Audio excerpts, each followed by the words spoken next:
leaving the White House today, President Trump said this. He's looking to go on and fight.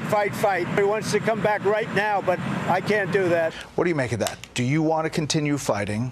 Do you want peace? And if he had the opportunity to go back to the White House right now, would you do it?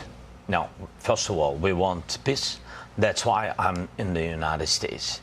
That's why I visited President Trump. And thanks for invitation again. The deal on minerals is the first step to security guarantees. It's meant for the peace, closer to peace. That's why I'm here. And we have tough situation. To understand it is to be in Ukraine. You saw it, Brad. You was once. Thank you again. So I think that's very important to understand what's going on. But I respect my soldiers and our people, our civilians who work and support our warriors. I can't say just stop. Nobody will stop because everybody afraid that Putin will come back tomorrow. We want just and lasting peace. It's true. We want security guarantees.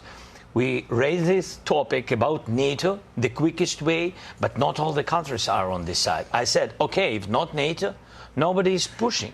If not NATO, let's build NATO in Ukraine. That's my position. Europeans are ready to have contingents on our territory, boots on the ground. United States thinks maybe to help, maybe USA backstop, have to be just to guarantee that they are with Europeans. Look at Europe, it's strong, it became stronger, but they also want to have allies like the United States. That's what I said. I just want to understand what the peace. It's not my question, Brad. This is the question from all our people. You mentioned when I traveled to the front lines with you last year to see the situation, to mark the anniversary of the war, and this is what you told me back then. Will Ukrainians survive without Congress support? Of course, but not all of us. It will be tragedy for all of us, not only for Ukraine, not only for Ukrainians, for all Europe.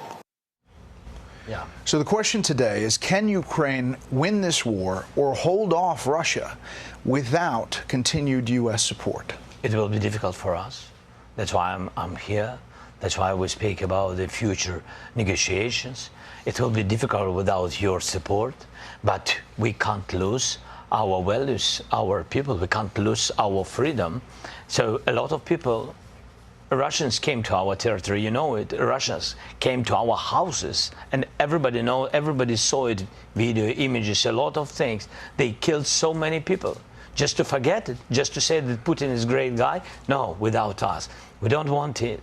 That's why we speak about, everybody remembered how it was the first days of the war, how they came. Nobody wants in Ukraine. Yes, of course, nobody will forget it, but nobody wants to have, again, new wave of occupation. That's why when we say, no NATO, what security guarantees can we have? I'm not pushing, we are not pressuring, we're just asking, we're just sharing very clear messages to our friends, to Americans. Right. If you stay with us, thank you so much. But let's do the infrastructure of security guarantees. Let's just share with our people, just with our people, that America stay with us. That's great. We count on it. But just to share it and to say it, that's all. How does the war end? How do you get to a deal? You're at a place right now where there is no deal.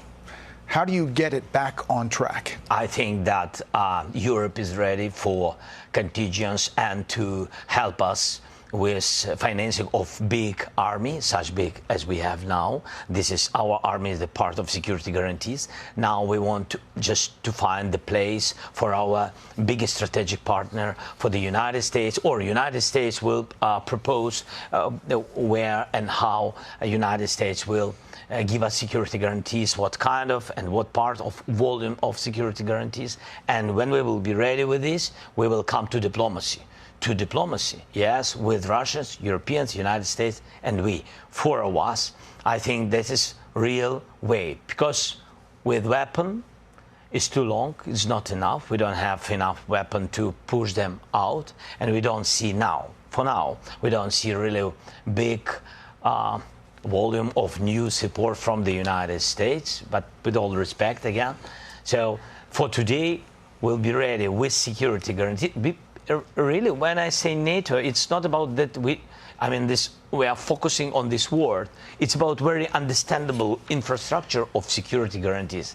And you see that no NATO countries, for today, no NATO countries been under attacks.